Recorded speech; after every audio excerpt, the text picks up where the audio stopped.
Welcome to our weekly program. In Mitzvah, next week is my Zaydis Yortzeit, my mother's father. Horav Hagoen HaChosid, the Rebbe's teacher, the Rebbe's Melamed, Shneir Zalman ben Levi Yitzchok. So I want to dedicate this program Le'ilu Nishmas Shneir Zalman ben Levi Yitzchok. We are now in the middle of, from Pesach till Shavuos, or some people till Rosh Hashanah. We learn Pirkei Avos. As we spoke last week, Avos means parents, to be a dugma chaya, a living example. Pirkei Avos is called a midas tovos, ethics, milsa de chasidusa, how to lead a moral and ethical life and develop good character traits. As we learn in Pirkei Avos, Havei mitalmid of Shal Aaron, we should learn from Aaron HaKohen, Oyev Shalom, love peace, Reidev Shalom, Oyev Esabrios, love everybody, look to people with a good eye, Havei dan kolodom lekavschus, and be humble. These are things that we learn in Pirkei Avos. My Zayde lived these character traits. I lived with my Zayde when I was a bacher. My parents lived in Cleveland, so I learned in yeshiva here, and I lived with my Zayde. So I've experienced firsthand my Zayde's greatness. So I want to share with you some personal stories about my Zayde, who was the Rebbe's Melamed. It's unfortunate that very often we do not appreciate a person until the person is no longer here. After 120 years, then we speak milas, great points about the person. We should appreciate a person while the person is still in this world. You know, the Seyavort, we learned last week, Achari Mais Gedoshim. Achari Mais, after a person passes away, Gedoshim, then holy, then he becomes holy. What about when the person is still here? So I want to share with you a fascinating mashal, a fascinating example, and I don't have the letter in front of me. In the 40s, the Rebbe couldn't go be Menachem Oval. He had to go, a shiva called, he couldn't go. So he wrote a Nichum Avelim letter. I can't find it here now, but I have it somewhere. And the Rebbe starts with an example, with a mashal. A person was standing by the seashore, and he saw ships coming in, going out, bringing goods, going out, coming in. And he was standing and he was meditating at the Tracht. This is a quiet place, a place you can relax. And then he picks up his head, he writes. And he looks all the way on the right side. He sees hundreds of people dancing, singing, music, farbringing, saying l'chaim, a simcha gedola b'yosef, a big simcha. What's the simcha? A new ship was built, and today that ship is going for the first time across the world, across the ocean for the first time, for a long, long journey. So everybody's happy. They're celebrating. Then the person turns to his left side from far, and he sees an old ship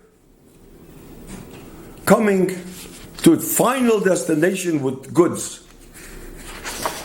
Who is there to be mekabel ponim? Who is there to greet? Maybe a handful of people. So the person says to himself, look, here is a new ship. It's going out for the first time. But we don't know whether the ship will overcome all the storms, all the winds, all the wars, all the milchamas. Whether the ship will, God forbid, sink or not, we don't know. We hope everything will work out, but we don't know. Here is a ship, an old ship, that came back already, that's for many, many years, and it went through all the milchamas and all the storms and winds, and it's coming back to bring to its final destination, to bring back goods. How many people, who is there to greet, to Mekabel Ponim? Do we appreciate that? And the nimshal is, the Rebbe says, a person comes down to this world, a person is born, we say l'chaim, we should, we hope, we give brachas, but we don't know. In this gashmizdike world, there's a yetzer hara, there's an evil inclination, and there's so many things. A person, who knows, we hope the person will be matzliach, but we still don't know. But here is a people, elderly people, that already went through everything, and Baruch Hashem, they raised a family, and they did everything. The Rebbe wrote to that person, particular person, about raising family. And Baruch Hashem, who is there to appreciate just a few people? And we have to learn how to appreciate other people when they're still here. Every person has strong points. Every person. And we shouldn't be mevatel anybody. So this is a mashal that I wanted to mention to you. Getting back to my Zayda,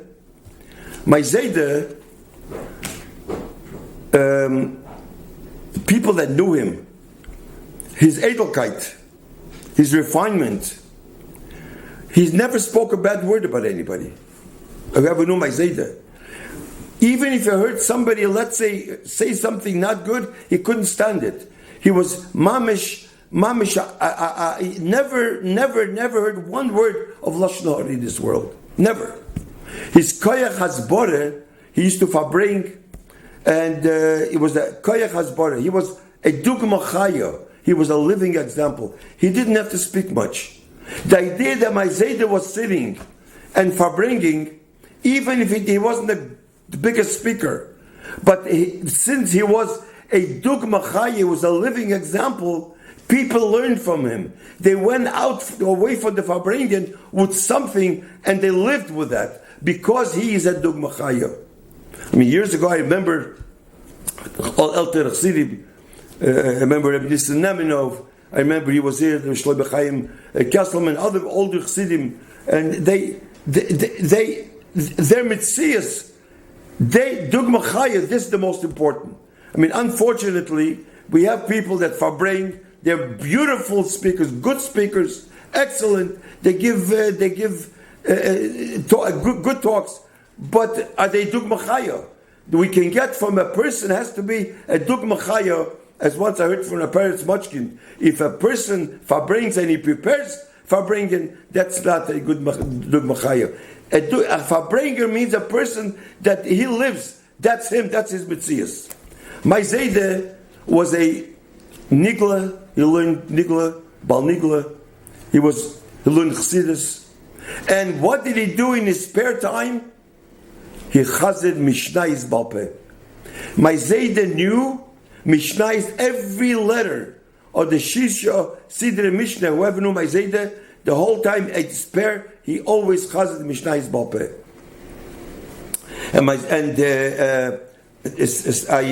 There was somebody by Rabbi Yushpol. He was a Magachir in Tebchet Mimi, in Lubavitch. He was for Chevra Kadisha. He did the Tara people. So he told my family that when he did the Tara of my Zayda, it says whoever chazers mishnayis bal peh, who knows mishnayis bal peh, his face shines. He saw a difference between his face and others because of mishnayis bal peh. You know, there's a word from the Frierdiker Rebbe. The Frierdiker Rebbe said that when a person walks outside and he doesn't have Torah, or I think mishnayis bal peh, he mentioned, then the ground screams and says, "Bulach, you bum! What right do you have to step on me? If you chazem mishnayis balpeh, if you have Torah, then you can step on me. But if you don't, why are you better than me? So anyways, my Zayde chazed mishnayis balpeh. This was his thing. So here I want to share with you a story. As I mentioned before, I lived with my Zayde. Friday, I came home. I was a bacher. I came home from yeshiva, and I see my Zayde sitting on the sofa and learning mishnayis balpeh, chazering and crying. I never saw that before. So I went over to my Zayde and I said, Zayde. So he started to talk to me, to explain to me, but I couldn't understand what he said. I saw there was something wrong. I said, can I help you go to lie down in the bedroom? He said, yeah. So I helped him and I put him in the bed. Now those days, this was in Tovshin Chov Gimel, 63. I was a young bacher. I don't know, there was a telephone there. There was no Hatzolah, telephone. I couldn't call anybody. But there was a Dr. Zellickson. Dr. Zellickson was the Rebbe's doctor. There's a whole thing about Dr. Zellickson, which is not the place now to speak about. So I ran to Dr. Zellickson and I said, my Zayde is not feeling well. Can you come and see him? He came to see my Zayde and he saw him. He gave him a shot or something. He says he has a stroke. That's when he got a stroke. This was on Friday. Friday night, Dr. Zellickson was waiting by the Rebbe's room. After Kabbalah Shabbos, Dr. Zellickson spoke to the Rebbe by the Rebbe's room, maybe 10-15 minutes about my Zayde. The Rebbe wanted to know everything. Shabbos again, in the morning again, I think he mentioned the Rebbe wanted to know how he's feeling. He came to visit him again. But make a story short, Mitzvah Shabbos, after Shabbos was over, I was standing near the Merkez door, near the small zal, small shul in the hall there. This was maybe an hour after Shabbos was over. I was standing there. The Rebbe was going home. I guess to make Havdalah, he didn't make Havdalah yet. So the Rebbe saw me. So he made like this. I should follow him. The Rebbe turns around, goes back to his room. I followed the Rebbe. In the room was pretty dark. I guess because since the Rebbe didn't make Havdalah, I don't think the Rebbe put on the light. Because he didn't make Havdalah, I think. I'm not sure.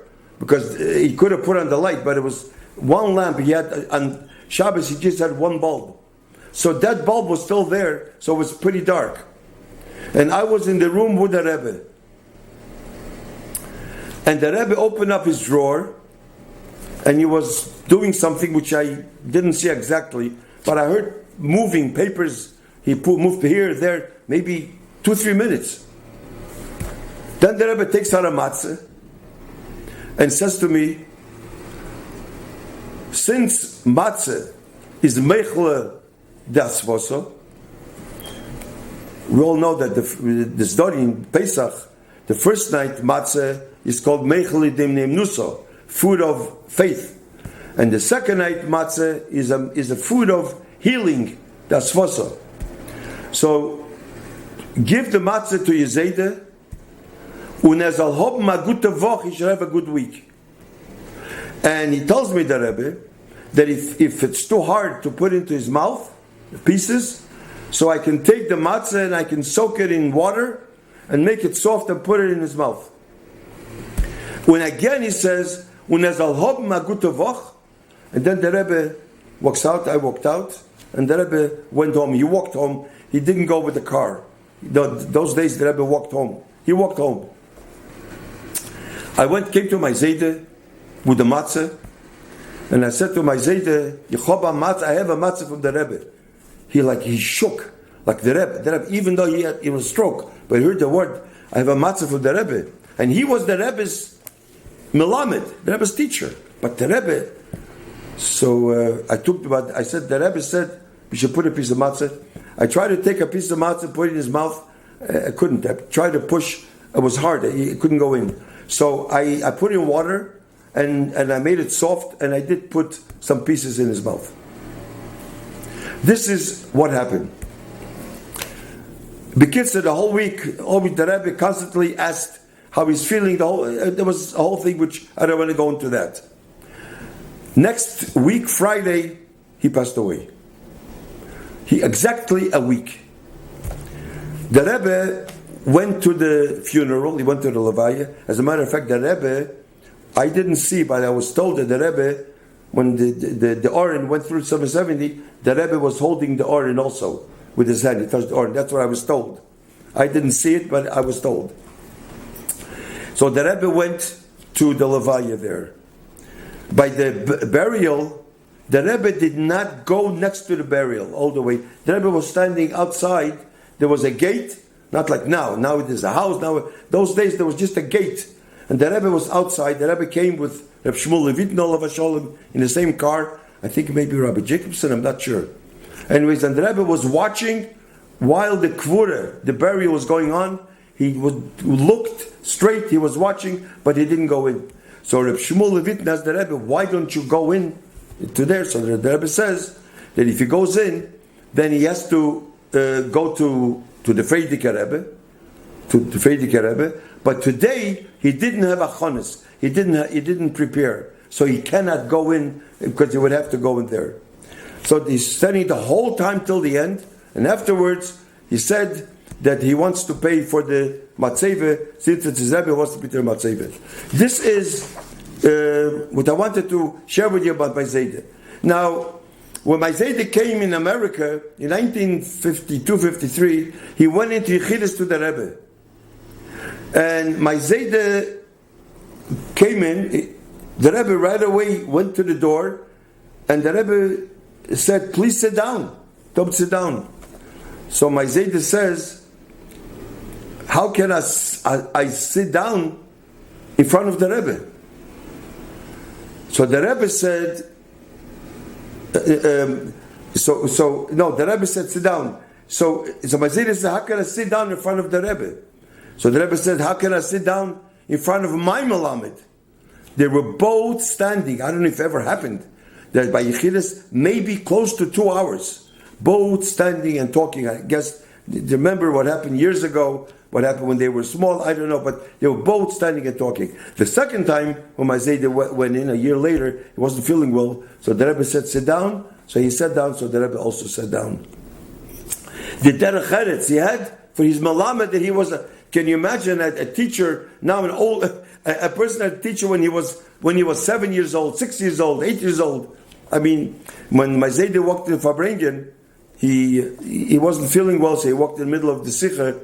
The Rebbe saw him from far. In the middle of the Sikha, the Rebbe stood up. He saw him, so everybody stood up until he sat down. And when my Zayde walked out, also he couldn't stand. Those days the Rebbe Fabrengen till late, so he walked out. The Rebbe was in the middle, and the Rebbe was standing the whole time until he didn't see him. The derech eretz of the Rebbe, how he did derech eretz for my Zayde. And my Zayde was a special person.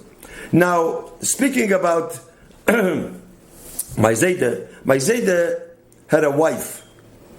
So her name was Zelda. So this was his second wife. The first wife was Rivke. That was my Bobbe, my mother's mother. And she passed away young. And Zelda was the wife. Zelda passed away in Tovshin Chov Hei, the same year as Rebbe Chane. My Zayde passed away in Tovshin Chov Gimel, 2 years before. So, those days, Bachrim went into Yechidus for a minute or two by the Yemoler's the birthday. So she passed away in Tevis. My birthday is in Shvat, so Rabbi Groner Olav Hasholim had one night, an hour, that the Bachrim that have Yom Holedus birthday in Tevis and Shvat, you should all go in one night, separate. But it should be a night of, with I think an hour or two, you all went in separately. That day that I went into Yechidus, Tevis, was my Zelda passed away. It was after the Levaya, and I came to Yechidus then. That was I arranged it before. And I went into Yechidus, the Rebbe asked me right away, where is she buried? I said, I don't know. So the Rebbe said, is she buried like across the same line as my Zayda? That means that there is a section for women and a section for men. And there is a same line. So he asked me, is she buried exactly? The Rebbe wanted to know. It's very important. I said, I don't know. So he says, as soon as you walk out, the Rebbe gave me a bracha that said, walk out, go to Merkez, ask Chevra Kadisha, and I need right away to let me know if she is buried right across my Zayda. Anyway, the fact is that she is. Mamish, you can see that she is buried on the latest side, but it's Mamish, and Mamish the same line as my Zayda. And the Rebbe wanted to see. Then the Rebbe, the Merkez had Ner Neshama because the Rebbe was an oval that year, Tov Shechovei, after his mother. So Merkez had a lot of candle, Ner Neshama. The Rebbe was trying to look for a Ner to give me because the Rebbe wanted that it should be a minyan in the house. There's no children, but there should be at least a minyan, at least by the Shiva time, the whole week. And to put a Ner. And the Rebbe wanted to give, he couldn't find. So he said, go to Merkez, and Merkez will give you the Ner, because the Rebbe had Ner over there. He gave it the Ner to put in, and for that. So how the Rebbe was concerned. So, since this is Ilil Nishmas my Zayda, Zalda, Vakitzu Varanun Sheikh the offer, Veheim Beseichom, we should bezeiche, that we should wait till Mashiach should come. Mashiach, we're all waiting for Mashiach since the Brias Ha'olam, beginning of the world, as it says the Balaturim, Valikim Rachefes Apnei Hamoyim Zeh Ruchi Shel Mashiach, that from the beginning, the whole tachlis of the world is the Mashiach to come, and Shebit Chiz HaMeisim B'Kodev Mamish. And since next week I will not have a program, so my next program will be Mitzvah Hashem after Shavuos. So I would like to wish everybody a good Yontif, and as the Rebbe says in the telegram before Shavuos, there should be Kabbalah Satera B'Simcha U'B'Pnimiyas, a good Yontif.